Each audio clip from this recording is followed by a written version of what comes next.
12 minutes, the god of the Carpathians will bleed. No one has dared to boo him in 24 years. By Christmas Day, he will be dead.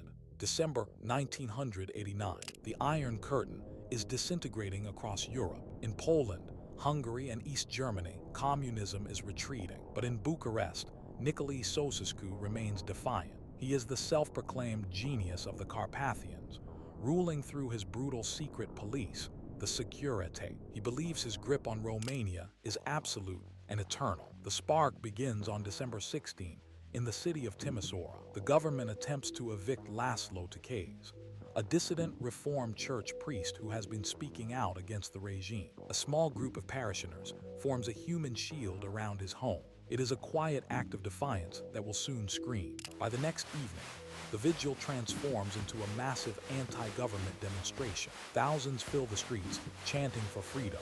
Ceausescu's response is swift and merciless. He orders the military and the Securitate to open fire on the civilians. Dozens are cut down in the streets of Timisoara. The revolution has its first martyrs. To hide the evidence, the regime launches Operation Rose. On December 18, 43 bodies are stolen from the Timisoara hospital morgue. They are driven to Bucharest in a refrigerated truck, cremated in secret, and their ashes are dumped into a common sewer. Ceausescu believes he has erased the problem. He leaves for Iran. While Ceausescu is in Tehran, the anger in Romania boils over. He returns on December 20 to find Timisoara in full revolt. He addresses the nation on television, calling the protesters hooligans and terrorists manipulated by foreign powers. He decides to hold a massive show of support rally the next morning. It is a fatal miscalculation.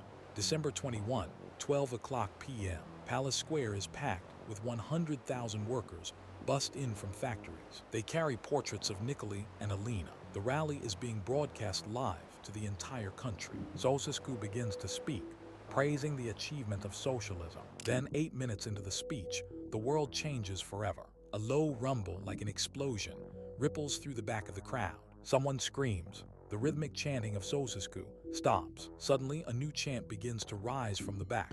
Timisoara, Timisoara. The camera operator, panicked, tilts the lens toward the sky. The audio captures the terrifying sound of a stampede. On the balcony, Ceausescu's face freezes in a mask of total confusion. He waves his hand, shouting hello, hello, into the microphone, but no one is listening. His wife, Alina, leans in and hisses, "Stay calm, Nicolae." The live television feed is suddenly cut to a technical slide, but the damage is irreparable. By nightfall, Bucharest is a war zone.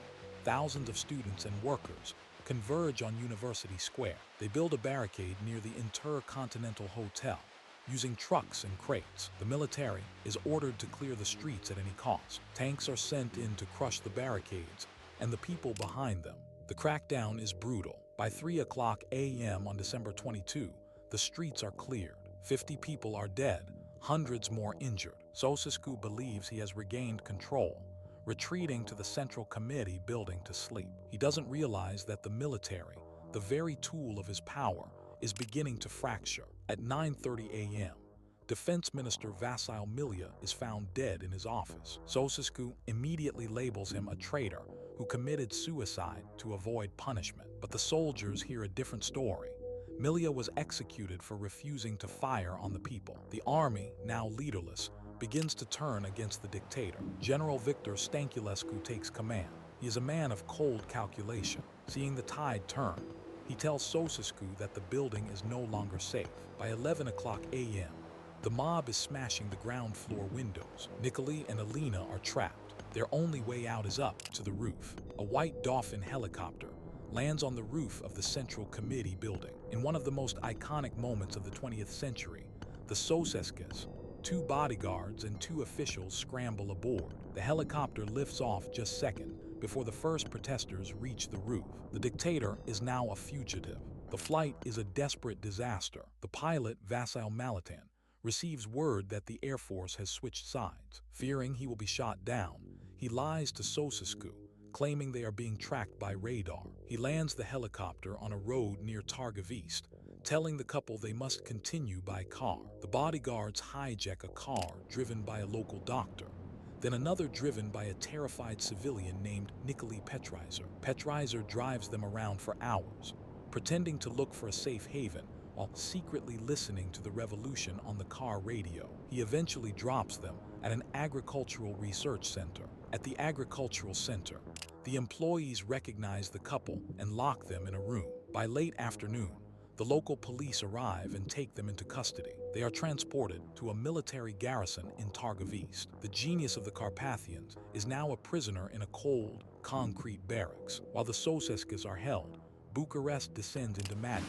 Mysterious terrorists, believed to be Securitate loyalists, begin sniping from rooftops. Street battles rage for 3 days, leaving over 1,100 dead. Ion Iliescu and the National Salvation Front seize control of the television station, broadcasting the revolution 24/7. General Stanculescu, now working with the new government, decides the Ceausescus must be eliminated quickly to stop the fighting. He organizes a secret military tribunal. On Christmas morning, he flies to Targov East with a group of hand-picked paratroopers and judges. The stage is set for a show trial. The trial begins at 1:20 p.m.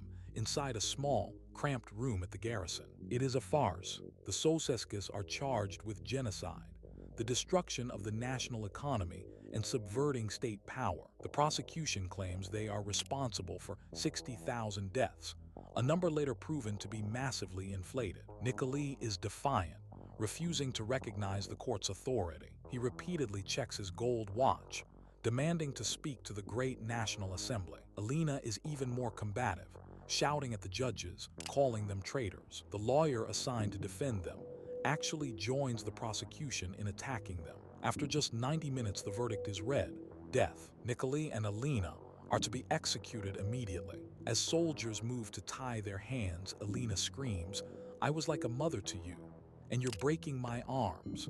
They are led out into the courtyard of the garrison. 3 paratroopers, including Ion Boaru, are chosen for the firing squad. They are told to shoot as many bullets as possible. The execution is so hurried that the official film crew is still setting up their equipment when the soldiers take their positions against a yellow brick wall. Nicolae begins to sing the Internationale, the socialist anthem, but he only gets through the first few notes before the commanding officer can even finish the order to fire. The 3 soldiers open up with a volley of 80 bullets. The couple is cut down in a spray of dust and leave. The film crew catches only the final moments, the slumped, bloodied bodies lying in the dirt. The footage is broadcast on Romanian television hours later. The message is clear: the regime is dead. Upon seeing the images, the terrorist attacks across the country suddenly cease. The resistance vanishes. In the years following the revolution, the 72-hour downfall has been scrutinized by historians and forensic experts. It was discovered that the 60,000 genocide figure was a lie, fabricated to justify a rapid execution and prevent a counter-revolution. The trial was a legal disaster designed for one purpose: elimination. Many believe the entire revolution was a coordinated coup. General Stanculescu, the man who organized the flight from the roof, was the same man who organized the tribunal and chose the firing squad. He ensured that the only people who could implicate him in the regime's crimes were silenced. Today, the legacy of the Ceausescus looms over Bucharest in the form of the Palace of the Parliament. It is the heaviest building in the world, a massive monument to ego built while the population starved. It remains a symbol of the genius who thought he was a god. The graves of Nicolae and Alina Ceaușescu in Ghencia Cemetery